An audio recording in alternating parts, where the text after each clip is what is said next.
भाई अब हम बोला तो फिर से हमारा के लोग खराब कही, फिर से पवन सिंह के चाहे वाला पूरा दिल टूट गई बा एकदम। अब मान लो बताओ छठ के गाना आई भाई, इतना दिन से आदमी उम्मीद लगा के बैठा रहे कि छठ के गाना आई तो बढ़िया आई, सुन के दिल खुश हो जाए, लेकिन हमारा के गाड़ी देवे वाला आई हन, कमेंट में पूरा गाड़ी दी हन। गाड़ी देवे से कौन फायदा मिले वाला बा।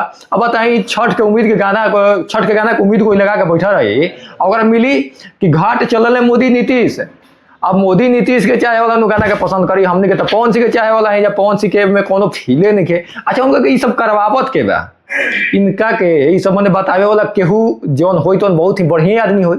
अब छठ के गाना आइल बा तब बबुआ गा दो, पवन सिंह जी आप गा दीजिए ये गाना, लिखे हैं बहुत ही अशोक सिंह पुरी जी, कुछ और भी आप गवा सकते थे। मोदी नीतीश पे ही लिख के काहेला ले गए आप, ये चुनाव स्पेशल गाना हो गया आपके लिए।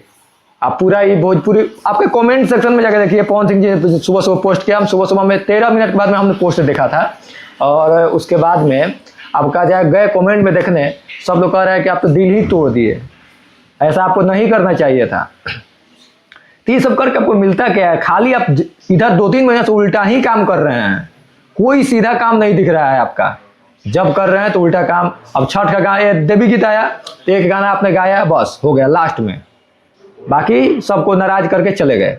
अब इस पे लोग आके बोल देता है तो उनके चाहने वाले हैं, अभी उनको ही खराब लग रहा है कि पवन सिंह काहे इस चुनाव पे गाना गा दिए। लेकिन अगर हम वीडियो बना दे तो हमारे कमेंट में आके गाली गलौज, आगे पवन भैया के नाम पे रोटी खाए हई खाए, दादा तो आदमी ना बोलो कुछ हो, जब हमारा खराब लगी तो ना बोलो अब कि पवन सिंह जी कैसा गाना ना गावल चाहत रहे। छठ में अते तो पारंपरिक चीज सुन लेते रही कि पूरा पारंपरिक चीज आवता है एकदम। मुंबई में राकेश शर्मा के स्टूडियो में बढ़िया म्यूजिक बनल बा, माँ फिल्म भक्ति के चैनल से पोस्टर आवे वाला आवता पवन सिंह ऑफिशियल से, तो कहाँ के अपडेट आवता, का मिलता, का होता, कोनो जानकारी बढ़िया से नहीं आ पावत। आ जानकारी नहीं हो से कोनो मतलब नहीं है, कंटेंट तो बढ़िया आवे के चाहिए नु, कंटेंटो बढ़िया नहीं आवत। नया नया म्यूजिक रत्नेश सिंह, पता नहीं हम तो जानते भी नहीं रत्नेश सिंह कौन है। उसके बाद में इनका म्यूजिक है भाई, क्या बजाए है तो गाना आने के बाद में मालूम चलेगा। गाना आएगा उसके बाद में फिर एक वीडियो बनाएंगे। बाकी आप लोग इस गाना से नाराज हैं कि खुश हैं क्या है, कमेंट करके जरूर बताइएगा। तब तक के लिए बाय, मिलेंगे दूसरे वीडियो में। गाली वाली मत दीजिए, ज्ञान मत यहाँ पे दीजिएगा, हमको जितना ज्ञान है काफी है। बाय।